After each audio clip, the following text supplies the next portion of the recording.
आप कह रही कि ज्योतिषी नहीं है राजनीति में, लेकिन रेखा गुप्ता को तो आपने कई साल पहले बता दिया था मुख्यमंत्री बनेंगी। वो तो घर पे बैठी हुई थी। हमारे यहाँ कार्यकर्ता का स्वभाव ही नहीं होता कि वो अपने लिए कोई ओहदा तलाशे।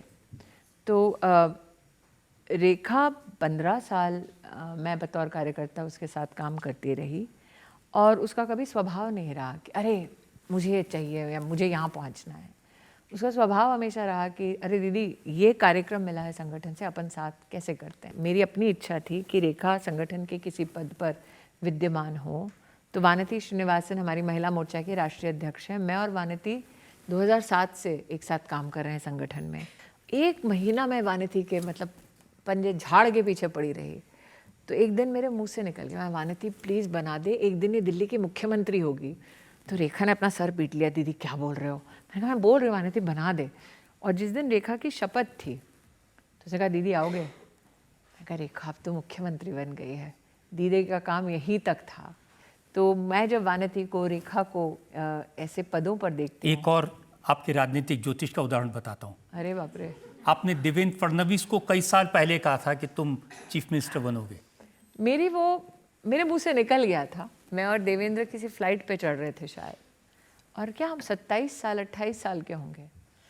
और तब तो महाराष्ट्र में दिग्गज नेता प्रमोद महाजन जी, गोपीनाथ मुंडे जी, नितिन जी, इन सबका एक दबदबा हमने इनके नेतृत्व में काम किया है।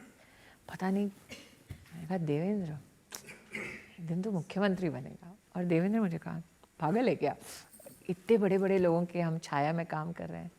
मैंने कहा क्या पता बना तो मैंने कहा ना, बीजेपी में एक दूसरे के प्रति, अपने लिए नहीं, अपने सहयोगियों के, साथियों के प्रति ये भाव रखना कि हमारा जो होगा देखा जाएगा, तू कुछ बने। तो जब विष्णुदेव जी जो अभी सीएम है छत्तीसगढ़ के, उनको देखती हूँ, भजन लाल जी को देखती हूँ या रेखा को देखती हूँ, मन में कहीं ना कहीं इस बात का अश्विन अभी गवर्नर बने, अश्विन के साथ बंगाल में कितने सालों काम किया। तो संतोष गंगवार जी गवर्नर हैं झारखंड के, संतोष जी के साथ कितने साल काम किया। प्रहलाद जोशी जी पूर्व में, वर्तमान में भी मंत्री, पूर्व में पार्लियामेंट्री अफेयर्स मिनिस्टर थे। तो उमा भारती जी जब वो कारावास में थी तो उनके रिलीज डॉक्यूमेंट्स मेरे पास थे। तो मैं हुबली गई तो धारवाड़ के नेता स्मृति आपको आएंगे ले जाने के लिए। तो पहली बार प्रहलाद जोशी से 2003 में आपने मुझे देखा है, जिनको हम अटल बिहारी वाजपेयी कहते हैं, उनको मैं बाबजी कहती थी। और तब मेरी क्या उम्र थी, 25 साल। तो बाबजी का ये कहना था, वो प्रधानमंत्री थे, कि स्मृति चलो सरकार ने निर्णय लिया है फला फला, गाँव में उस निर्णय के प्रति लोगों का क्या भाव है ये जान के आओ। तो आप सोचिए, आप 25-26 साल के हैं, देश के प्रधानमंत्री आपको कहते हैं बेटा जाओ गांव में देखो लोगों का क्या रिएक्शन है उसके लिए। 26 साल के बच्चे के लिए तो बहुत बड़ी बात है। वसुंधरा राजे पहली बार 2003 में जब मुख्यमंत्री की उम्मीदवार बन के हमने राजस्थान में उनको प्रस्तुत किया, आप सोच सकते हैं राजस्थान में पहली बार महिला को हम मुख्यमंत्री, उस फौज में एक नाम आपका है। तो मैंने बीजेपी में उमा भारती, वसुंधरा राजे, सुषमा स्वराज, अरुण जेटली, प्रमोद महाजन, अनंत कुमार, मैं गोवा की प्रभारी थी और मुख्यमंत्री हमारे बने मनोहर पर्रिकर। मैं 15 साल नरेंद्र मोदी के साथ, मैं 2002 से काम कर रही हूँ, लेकिन मैंने नरेंद्र मोदी को तब भी डिफेंड किया जब वो चीफ मिनिस्टर थे, प्रधानमंत्री बने। तो कई बार लोगों को ये लगता है अरे ये तो अभी 2014 में मंत्री बन गई है। पापड़ बहुत बेले हैं, नेताओं के साथ बहुत काम किया, लेकिन मेरे लिए हर्ष का वही विषय है जब इन नेताओं को मैं सफलता के शिखर पर देखती हूँ। अच्छा हुआ आपकी अदालत में आज आपकी सारी बातें सामने आ गई। जैसे कि आपने कहा ना, रिश्तों के भी रूप बदलते हैं। किस रूप में महिला आपको मिलेगी आपको नहीं पता। लक्ष्मी के रूप में मिलेगी, अन्नपूर्णा के रूप में मिलेगी, सरस्वती के रूप में मिलेगी। महिला के स्वरूप बहुत हैं, और जब युद्ध की हुंकार हो तो चंडी भी हो, दुर्गा भी हो। इतना कहूँगी, स्वरूप चाहे जो भी हो।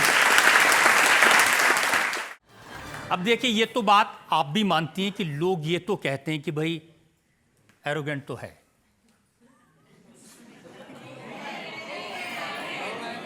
जनता अदालत में फैसला सुना रही। देखिए, इसमें 2 बातें कहूँगी। लोगों को आदत नहीं है जब महिला सहारा ना मांगे। राजनीति में तो बिल्कुल नहीं है। लोगों को आदत नहीं है जब महिला कहे कि मैं अपने दम पे कर सकती हूँ। लोगों को आदत नहीं है जब सामान्य व्यक्ति सच बोले। लोगों को आदत नहीं है और वो जो सत्ता के नशे में चूर हों, ओह हमारे पैर नहीं छुए। लोगों को आदत नहीं है, क्योंकि एक औरत के लिए बहुत ज़रूरी है कि उसको कोई लचीला ना समझे। तो मुझे अगर लचीला समझते, मुझे तब दिक्कत होती है कि सर उठा के रहती है, झुकती नहीं। तो ये घमंड की बात नहीं, स्वाभिमान की बात है।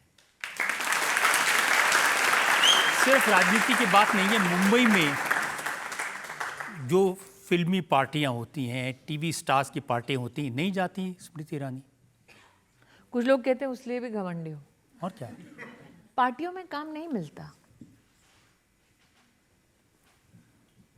जहां लोग शराब के नशे में हों, वहां मैं नहीं जाती। जहां लोग सत्ता के नशे में हों, वहां भी मैं नहीं जाती। जहां लोग ठेकेदारों के नशे में हों, वहां मैं नहीं जाती। जहां देश को किसी न किसी वार्ता के माध्यम से हीन भूमिका में प्रस्तुत किया जाए, वहां मैं चुप नहीं रहती। जहाँ पे चाहे कोई भी औरत हो, किसी भी पार्टी की हो, पक्ष की हो, धर्म की हो, उस औरत के खिलाफ कोई बदजुबानी करे तो मैं चुप नहीं रहती। ये मेरा स्वभाव है। इस बात को भी एरोगेंस माना जाता है कि अवार्ड फंक्शन में जाती हैं, कहती है अब मुझे अवार्ड नहीं चाहिए, ज़रा इन छोटों को दे दो। होना चाहिए ना। मैं 8 साल सतत अवार्ड पाती गई और मेरी इंडस्ट्री में बाकी एक्टर्स आए और मेरा शो इतना पॉपुलर था कि लोगों ने कहा नहीं, अच्छा अनुभवी या फिर कोई नया बच्चा जो आया हो, जिसने पूरी मेहनत की हो, आप उसको दरकिनार कर दे क्योंकि मैं पॉपुलर हूँ। तो मैंने घोषित किया, बस आपने मुझे सम्मान दिया, अब जो नए बच्चे आ रहे हैं उन्होंने अच्छा काम किया, उनको मौका दो ना, उसमें गलत क्या है? एरोगेंस नहीं है। अगर हम रास्ता नहीं बनाएंगे तो दूसरे आगे नेता अकेले खुद बहुत बनते हैं। दूसरों को नेता बनाओ तो सही मायने में तुमने नेतृत्व किया। मैं तो आपसे ये कह सकता हूँ कि आपकी ये जो एरोगेंस है, चाहे वो राजनीति में हो, चाहे फिल्म वर्ल्ड में हो, वो अच्छी है। हाँ, अपने संस्कारों पे अगर घमंड करना, घमंडी होना है, बिल्कुल घमंडी हो। अपने देश पे नाज करना अगर घमंडी होना है, बिल्कुल घमंडी हूँ। अपनी संसद पे घमंड करना अगर घमंडी होना है, बिल्कुल घमंडी हूँ। अपने धर्म पर, हिंदू होने पर अगर घमंड करना घमंडी होना है, बिल्कुल हूँ। अपनी सेना पे और अपनी सेना के शौर्य पर अगर घमंडी होना घमंड का प्रमाण है, तो मैं हिंदुस्तानी होने के नाते घमंडी हूँ, क्योंकि मुझे अपनी सेना पर नाज है। अपनी राष्ट्रपति का सम्मान करना और उस सम्मान के लिए दुश्मन पर गरजना अगर घमंड है तो घमंडी हूँ। हमसे 1-2 सवाल ले सकते हैं। हाँ मैम, क्या ये सही है कि आपको खाने का बहुत शौक है और आप जहाँ भी जाते हैं वहाँ पे आपको पहले से ही पता होता है कि वहाँ पे क्या अच्छा खाने को मिलता है? बिल्कुल सही है। लेकिन मुझे वो 5 स्टार होटल वाले नहीं पता होंगे। रेडी पटरी पे क्या बिक रहा है, कौन सी छोटी कोई दुकान होगी, वो ज़रूर पता होगा। तो हाँ, आपको पता है, जैसे 4-5 सिटीज़ का मैं आपको नाम हे देता हूँ। भगवान मत करिए। अमृतसर, केसर का ढाबा मत करिए। लखनऊ शुक्ला जी की चाट बाजार में। और इंदौर। रजत जी, इंदौर में एक जगह नहीं, इंदौर में 56 के लिए कहाँ जाना है? अच्छा, बीकानेर। सराफा के लिए। बीकानेर से तो अभी अभी आई हूँ। इनफैक्ट मेघवाल जी वहाँ नहीं थे, तो जो बीकानेर के सांसद हैं, उनकी धर्मपत्नी जो है, ये बच्चों से तो क्या पूछूं, जो थोड़े से उम्र दराज हैं उनको पता होगा। एक पर्पल गोली होती है, मछली टाइप बनती है ना, खट्टी मीठी सी, वो सबसे अच्छी अर्जुन मेघवाल जी की धर्मपत्नी पिछले 20 साल से बीकानेर से मेरे लिए लेकर आती है। तो अब ये पूछ बिल्कुल। रहे हैं, दिल्ली 2 से शहरों कौन है? दिल्ली से कौन है? तो गोलगप्पे वाला किसने पूछा? आप दिल्ली से हैं? तो कलेवा पता है आपको? गोल मार्केट में कलेवा के सामने बंगाल स्वीट हाउस है ना, उसके साथ में जो गोलगप्पे बेचता है ना, उसके पास जाओ, उसके पिताजी जब टिक्की बनाते थे तो मेरे पिताजी मुझे वहाँ लेके जाते थे, सामने लेडी हार्डिंग हॉस्पिटल है, वहाँ की मैं पैदाइश हूँ। और गाजर का हलवा खाना है, सॉरी, गाजर का हलवा खाना है तो कलेवा में अच्छा मिलता है। और जो गुड़गांव से कौन है, कोई है क्या? गुड़गांव में ऑफिस जाते हो, न्यू कॉलोनी में किशु की दुकान है, वहाँ पे सबसे अच्छा डोडा मिलता है, सबसे अच्छा समोसा मिलता है छोले के साथ। और पटना, कुछ लोग पूछ रहे हैं, हनुमान जी के मंदिर के पास किसी रहा नितिन नवीन है जो वहाँ पर विधायक हैं, हमारे राष्ट्रीय मीडिया सह प्रभारी और जो हैं हेड हैं संजय मयूख जी, वो एमएलसी हैं। तो ये नितिन और संजय ने मुझे पूरा पटना दुर्गा पूजा के वक्त एक एक ग्राउंड में घुमाया और हर ग्राउंड के सामने जो ठेला लगता था, हम 3 भाई बहन वो वहाँ पर खाते थे। अब एक एमएलए हो गए, एक एमएलसी हो गए, तो अब बोलना थोड़ा अब बिहार कठिन है, में तो आजकल प्रॉब्लम हो रही है कि ललन जी ने मटन खिलाया, उसका जश्न मनाया। देखिए, श्रावण आस्था का विषय है और ललन जी एक बहुत ही अनुभवी नेता है। मेरा ये मानना है कि कई बार ये विषय राजनीतिक यंत्र या शस्त्र भी बन जाते हैं। तो मेरा मानना है जिसका जो स्वभाव है, जिसकी जो आस्था है, उस आस्था का हम सम्मान करें। जो लोग श्रावण के महीने में अपनी आस्था पर इसे ठेस पाते हैं तो वो अपने संवाद में अपने अगर श्रावण का महीना ना होता, मैं आपसे पूछा लखनऊ में, तो आप कहती टुंडे के कबाब। नहीं, मेरा सरनेम ईरानी है तो पारसी तो स्वभाव से ही नॉन वेजिटेरियन हैं।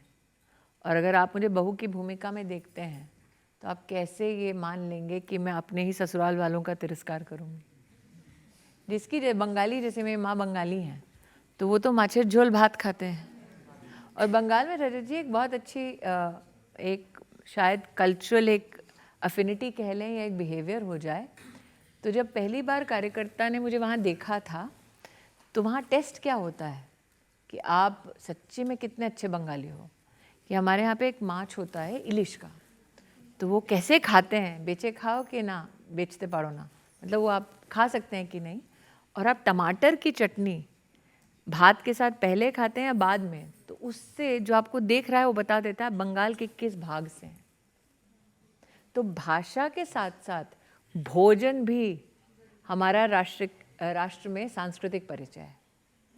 और आपकी अच्छी खासी नॉलेज है भोजन के बारे में। ऐसे ही थोड़ी ना वजन बढ़ा लिया। मलइयो खाए हो बनारस में? बनारस में क्या? बनारस में मलइयो खाए हो कभी? और लखनऊ वाले कहाँ गए? राम आश्रय का पान खाई हो कभी? हाँ, राम आश्रय का पान वैसे अटल जी बुलाया करते थे, हर संडे उनके घर आया करता था। तो मेरा राम आश्रय के मलाई पान से परिचय अटल जी के घर पे। मुझे किसने बताया कि अमेठी में जब आप जाती हैं तो आपको गोभी मंचूरियन खिलाया जाता है? अमेठी में तो एक ढाबे वाले थे जिन्होंने कहा कि दिल्ली भर की प्रेस आ चुकी है, वो गांव का सादा भोजन नहीं खाएंगे, उनके लिए क्या बनाई जाए। मैंने कहा भैया है क्या? तो कहा दीदी हम गोभी मंचूरियन बना रहे हैं। हम कहे काहे बना रहे हो, गोभी का मंचूरियन बनता है क्या? उन्होंने कहा दीदी हम कह रहे हैं कि आप खाती हैं। तो हम कहा हम खाते हैं। तो कहते नहीं, बहुत लोग फिर खाने लगे और हमारी दुकान अच्छे से चलने लगी, क्योंकि सामान्य भोजन से उस गोभी मंचूरियन का हमने दाम ज़्यादा रखा। तो हाँ, आज तो जो आपने बताया कई सारी दुकानें चल जाएंगी उससे। क्या एक सवाल? मेरा आपसे ये सवाल है कि आपका फेवरेट गाना कौन सा है जो आप अक्सर सुनना पसंद करती हैं? दोनों किशोर कुमार के गाने। दो मुझे ये कहना पड़ेगा, आप तो एक्टर को कटघरे में लाए हैं, लेकिन जो सिर्फ अपनी आवाज़ से खराब एक्टर में भी प्राण फूंक दे, वो अरिजीत सिंह है ना? मैं चाहूँगी आपके दर्शक के नाते कि एक दिन एक सुरीली ये अदालत हो जाए, अरिजीत को मैं देखूँ, ये मेरी लालसा है रजत जी, उसको आप पूरा कीजिएगा। लेकिन जो आपने पूछा तो किशोर कुमार के 2 गाने हैं। मिस्टर इंडिया किसने देखी है?